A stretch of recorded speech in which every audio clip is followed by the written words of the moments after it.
십수년 동안 그 계단, 그 많은 계단과 거의 동산이거든요, 거기가. 네. 그래서 거기를 막 뛰어다니면서 막 엎어졌다 자빠졌다 막 누웠다가 막 기어다니다가 막 했었어요. 그래서 정말 관절을 물 쓰듯이 썼다. 네, 근데 이게 별로 대수롭지 않게 생각했다가 어느 날 제가 장미 뿌리 거기를 이렇게 다듬다가 네. 한참 오래 앉아 있어야 되거든요. 근데 앉아 있다가 딱 일어나는데 못 일어나겠더라고요. 그래서 이제 이 자세로 남편한테 일으켜달라. 네, 그래서 억지로 일어나가지고 예. 그 진통제도 먹고 네, 병원에서 약 받아가지고 그랬던 적이 있어요. 근데 영상으로 봤을 때는 전혀 관절 아프셨던 분이 아니었거든요. 엄청 건강해 보이셨는데요? 사냥이나 올라다닐 법한 그 높은 바위 위에 올라가기. 난 양인 줄 알았어요. 양인 줄 알았어요. 그러니까 지금처럼 꾸준히 마을도 관리하고 쌩쌩하게 다니려면은 네. 무엇보다도 관절 건강이 그렇지. 제일 따라줘야 돼요. 네. 그걸 알고 나서부터는 관절 건강에 딱 집중을 했어요. 네. 또래보다 그래서 제가 굉장히 관절이 더 건강하다 이렇게 자부합니다. 사실 우리가 100세 시대를 행복하게 살기 위해서 이 관절이라는데 이 관절 건강은 정말 필수적인 거잖아요. 네, 맞습니다. 이제 김미아 씨처럼 이제 평소 관절을 아껴 쓰고 관절 건강을 반드시 지켜야 하는 이유가 있는데요. 바로 관절 건강이 무너지면 이 45세 이상의 한국인이 가진 만성 질환의 1위이자 행복한 노후를 망칠 수 있는 질병, 이 퇴행성 관절염을 부를 수 있기 때문입니다. 퇴행성 관절. 만성 질환하면 혈관이 딱 떠오르거든요. 네. 그런데 한국인 만성 질환 1위가 퇴행성 관절염이라고 하니까 충격인데요, 선생님. 네, 그럴 수밖에 없는 원인이 있습니다. 보시는 사진이 관절 건강의 핵심, 바로 연골 부분입니다. 연골이 이렇게 생겼어요? 네, 이제 비교적 건강한 연골의 모습이에요. 그런데 이 연골이 마모가 되고 손상이 되면 어떻게 될까요? 와, 어머. 이게 지금 같은 거예요? 뭐야? 네, 관절이 심한 연골인데 보시는 것처럼 연골이 거의 남아있지 않은 모습이에요. 아프겠어요. 이게 바로 퇴행성 관절염 환자의 연골입니다.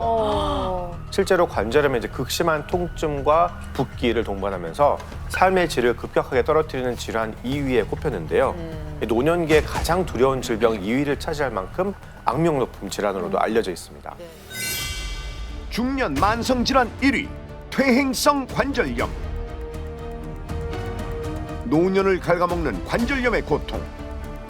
쑤시고 몸이 여기 관절이 붓고 아프니까 예전에는 몸이 이렇지 않았는데 이제 한번 망가지니까 일을 조금만 해도 만신청이 돼갖고 못할 것 같아요, 일을. 고통스러운 퇴행성 관절염에서 벗어날 방법은 잠시 후 알맹이에서 공개됩니다. 사실 이제 관절염은 현대의 문제만은 아니에요. 자, 과거로 거슬러 올라가 보면은 조선을 통치했던 태종, 세조, 그리고 세종의 공통점이 하나 있어요. 그래요? 예, 이게 바로 이 위대한 업적을 남긴 왕들조차 네. 관절염의 고통에서 예외일 수 없었다는 겁니다.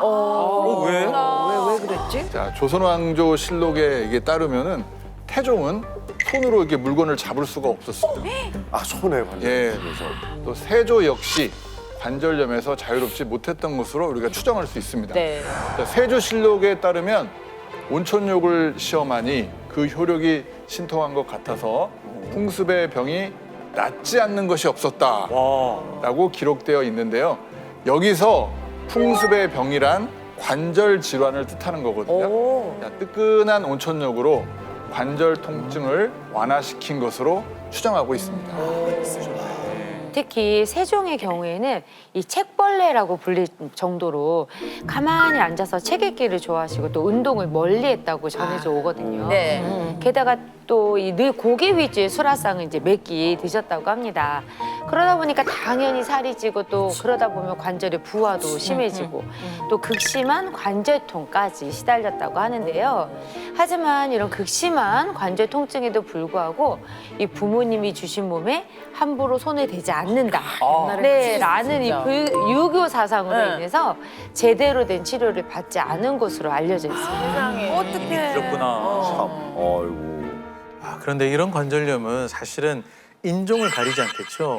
맞아. 유럽인들도 이렇게 관절염에 시달리긴 했는데 이 유럽 사람들은 이 신체에 대한 개념이 좀 다르다 보니까 네. 허브나 이런 걸로 치료하기도 했지만 수술을 진행을 하기도 했었어요. 오, 그래요? 그래서 제가 사진 하나 준비했는데요. 네. 와, 수술을? 우와. 와, 아 뭐야? 반일에 쓰던 낫 같은. 그거 아니에요?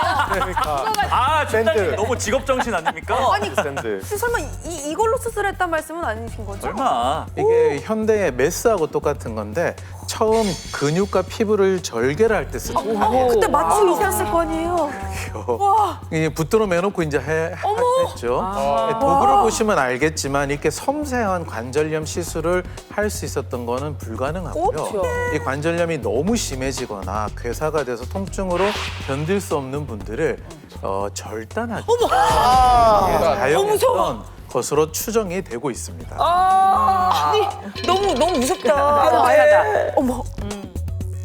아니 대체 관절염이 얼마나 심하면 이런 극단적인 일까지 벌어질 수 있는 걸까요? 퇴행성 관절염이 진행되면 이제 상상을 초월하는 통증을 유발하는 경우가 있습니다. 이런 이유로 퇴행성 관절염을 통증의 제왕으로 불리기도 하는데요. 마치 호랑이가 물어뜯는 것 같은 심한 통증이라고 해서 과거에는 관절염을 백호열절풍이라고 불리기도 했습니다. 이렇게 끔찍한 통증을 낳다 보니 정신적인 문제까지 일으키게 되는 건데요. 이제 실제로 건강한 사람보다 무릎 관절염이 있는 사람의 경우 스스로 목숨을 끊고 싶다는 충동을 약 2배 이상 더 느낀다는 보고가 있습니다. 어느 정도면 예. 실제로 이제 관절염의 통증은 산통보다 더한 고통이다라는 그런 보고도 있어요. 자, 많이 아픈 치통, 네. 치통의 경우가 4.5점, 여성의 출산은 8.5점, 그래 아파. 바람만 불어도 아프다는 통풍은 9점. 오, 진짜요? 네. 그런데 이 퇴행성 관절염의 그 통증 수치는 네. 무려 9.1점으로 그야말로 인간이 느끼는 통증의 최대치라고. 자, 이렇게 극심한 통증도 문제지만 더 문제가 있어요. 관절 건강을 좌우하는 연골의 두께가 아주 매우 얇다는 겁니다. 오, 근데 관절 건강을 좌우할 만큼 이 연골이 이 사람이 이게 잘 태어났으면 원래부터 좀 두꺼워야지 또 건강한 그치, 거 아닙니까? 평생 써야 되니까. 이거 두꺼워져 있는 거 아니에요, 원래? 이게 바로 무릎 연골의 두께예요. 뭐야? 그거밖에 안 두께. 된다고요? 그 닿으면 처음부터 태어날 때부터 3mm거든요. 금방 닳지. 그렇죠. 이 연골은 이제 한 번 손상될 경우에 다시 재생이 또 불가합니다. 어우, 그래요. 그러니까 이 3mm의 얇디 얇은 연골로 평생을 살아가는 거예요.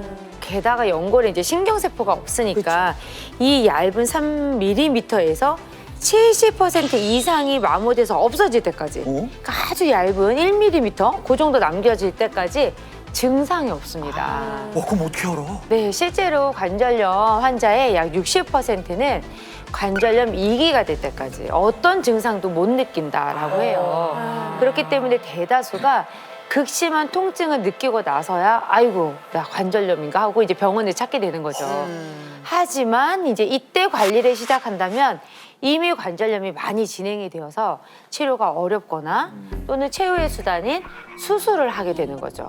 근데 수술을 해도 또 예후가 좋지 않을 수도 있고요. 네. 그래서 추운 겨울에는 관절의 건강에 제가 더 신경을 쓴다니까요. 그래야 돼요, 그래야 이게 뻣뻣해져. 날이 추우면. 맞아요. 움직이는 것도 조심스럽고. 맞습니다. 이 겨울철에 관절을 우리가 잘 관리해야 되는 이유가 있는데요. 네. 이 올해가 좀 많이 무더웠잖아요. 그래서 겨울철은 훨씬 더 추워질 것 같은 그렇게 예상이 되고는 있는데 이 추운 날씨에는 인대나 근육이 훨씬 더 굳어버리기 때문에 관절이 뻣뻣할 수밖에 없습니다. 사실 관절은 혼자 움직이는 게 아니잖아요. 주위에 근육과 인대가 움직여주는데 이게 뻣뻣해질수록 관절에는 훨씬 무리가 많이 오게 됩니다. 또 추운 겨울이 되면 혈관이 수축을 하게 되거든요. 관절에 많은 영양 성분이나 혈액순환이 훨씬 더 줄어들기 때문에 관절의 무리는 더 심해질 수가 있죠. 또 날씨가 추워지게 되면 또 뭐가 있어요? 땅이 미끄럽잖아요. 네. 미끄럽다 보니까 다리에 훨씬 힘을 많이 주게 돼요. 그치. 이것이 또 관절에는 많은 충격을 주다 보니까 작은 충격에도 관절의 통증을 쉽게 느끼게 되고 악화되는 현상들이 겨울철에는 훨씬 많이 생기게 됩니다. 그런데 중요한 거는요. 관절염이 관절염으로 끝나지 않는다는 거예요. 각종 질병은 물론 자칫 우리 목숨까지도 앗아갈 수 있습니다. 에이, 무슨 목숨까지 앗아가. 그러니까. 우리가 관절염을 앓게 되면 통증도 생기고 붓기도 생기게 되니까 걸음걸이가 어려워질 수밖에 없어요. 네. 그리고 일상의 불편한 정도가 아니라 정말 잘 걷지 못하는 부자연스러운 보행을 하게 되는데 보행이 느린 사람들이 보행이 빠른 사람들보다 이 기대 수명이 짧아진다는 연구 결과가 있습니다. 실제적으로 한 연구에서는요, 이 빠르게 걷는 사람들은 느리게 걷는 사람보다 기대 수명이 한 20년 더 연장된다고 얘기도 하고요. 오호. 이 생체 나이로는 16년 더 젊어져 있다는 연구 결과도 있습니다.